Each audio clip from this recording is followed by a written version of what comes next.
So it appears that there's a lot of news that has come out recently when it comes to Sonic Frontiers and the next Sonic game. And a lot of this stuff sounds pretty interesting, and so I want to give my thoughts and takes about it. It has been already like 2 months since we have gotten any news about the Sonic Frontiers DLC update, and now we're getting more proper news, I guess, throughout Kishimoto's Twitter account. I know, there's so much stuff that he's just been saying on Twitter. It seems like he kind of just doesn't care, I guess, about making formal announcements. So we kind of get micro announcements through his Twitter account, just by people asking questions. I actually wonder if he's allowed to do this or not. I know he was the creative director or just director overall of Sonic Frontiers, but he's not the lead of Sonic Team. Azuka is, so that just makes you wonder, is he actually allowed to do this? But alright guys, listen up real quick. Hey, hold up a minute. 75% of you guys are not subscribed to the channel, so why don't you consider subscribing if you've been enjoying the content? You may be like, hey, this might be too early in the video, but 43,000 of you guys keep coming back to his videos, so I'm talking to you. Why don't you hit the subscribe button? Thanks guys. So the first thing I want to talk about is the bigger thing, which is Kishimoto teasing that the next 2D Sonic game is going to be done by Dimps maybe? A person on Twitter named the Jelly Lord asked Kishimoto that he loved Sonic Episode 4, 1, and 2 when he was a kid, and he was wondering if we'd see a game like this again, a collab with Dimps, and yeah, then Kishimoto responds. But the Twitter translate is kind of bad, so someone retranslated it into a better translator. So I'm going to read it off of this one. Shout out to All Shark Queen right here. Hello, thank you for translating this into Japanese. This is a Sonic game produced by Dimps apart from the 3D Sonic games. There's also a side-scrolling Sonic game for you to look forward to. So this is actually really big news. This means Zippo was correct in leaking the Sonic 2D game all the way back then in 2021. And a lot of people kind of get on Zippo and called him a fake leaker and whatnot. And I always kind of felt like Zippo would never lie. He just didn't seem like the lying type because he's been right about a lot of things. He was right about Metroid. He was right about the Sonic Frontiers stuff. He was right about Origin. He was right about some other Nintendo things. But he was especially right about Metroid Dread when he was saying that the game was pretty much finished and would be out within the next year or so or something like that. And sure enough, Metroid Dread got leaked. I'm pretty sure he also leaked Paper Mario the Origami King.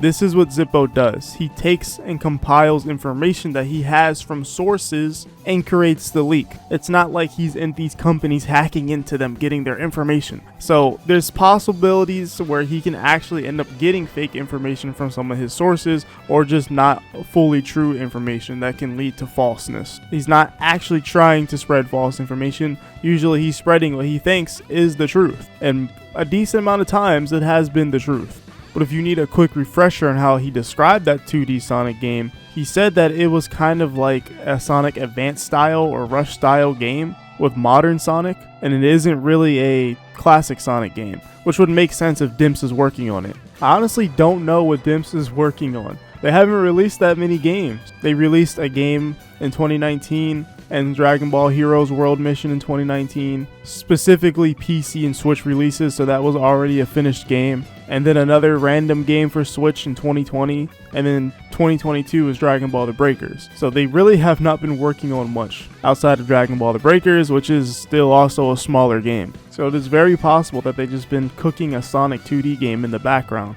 But I'm really interested to see where that game goes, because obviously Dimps created the Rush series, so if they have that same energy and style and not the Sonic 4 energy, I think we'll be in for an interesting game. I can't wait to see how they do it. Now, as in for some of this other news that we have, it's actually Frontiers related. There's actually two things that are Frontiers related. We had someone asking Kishimoto if they'll add a mode like Bloody Palace from DMC, which is basically a survival challenge mode. And basically Kishimoto said, "I'm glad you like the game. I believe the first update will be able to meet your expectations of combat-oriented gameplay like survival mode. Please wait for the update for a while." So yeah, basically a survival mode's coming to Sonic Frontiers. I don't know what it'll be like. I don't know if it'll be a survival mode where it's infinite, or if there's like floors like Bloody Palace, or if there's going to be like a timer on it, or say like, I've been playing a game recently, Hi-Fi Rush, which is an amazing game by the way, check that game out. But in that game's Rhythm Tower or Bloody Palace, obviously you have to hit the enemies to get time after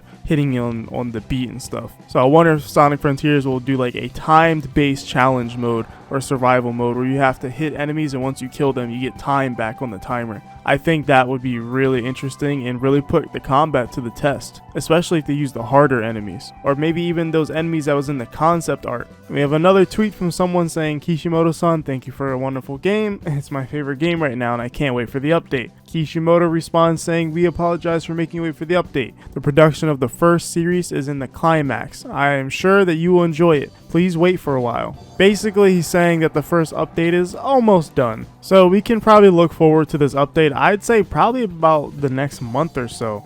And that's honestly when I'm expecting update 1, because update 2 says Sonic's birthday. So that's going to be around June time probably, because that's when Sonic's birthday is. So it makes the most amount of sense for update 1 to come out within March or April. And then update 2 comes another few months later over in June. And probably another 3 months later it will probably be the update 3 with the multiple playable characters, or even a little bit further back towards the holidays. And when it comes to the release date of the next 2D game or next Sonic game, I think it's going to be just anytime within the next 2 years. And maybe we'll see it this year because Azuka says the year of Sonic continues and there's a lot more planned, obviously with the Frontiers DLC and probably the announcement and reveal of this next Sonic game. So I'm pretty confident that we'll probably see the game this year.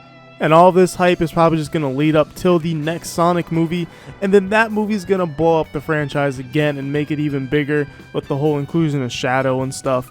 And then they're going to have more content ready to go probably. I think that's the Sonic plan from now on, is just preparing so much content to give non-stop streams of just Sonic.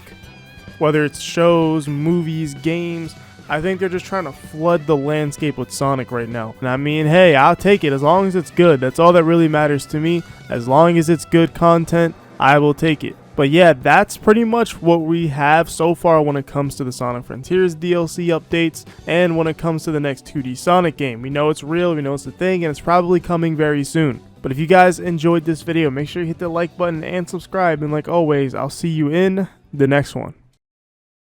Well, whatever happens, happens.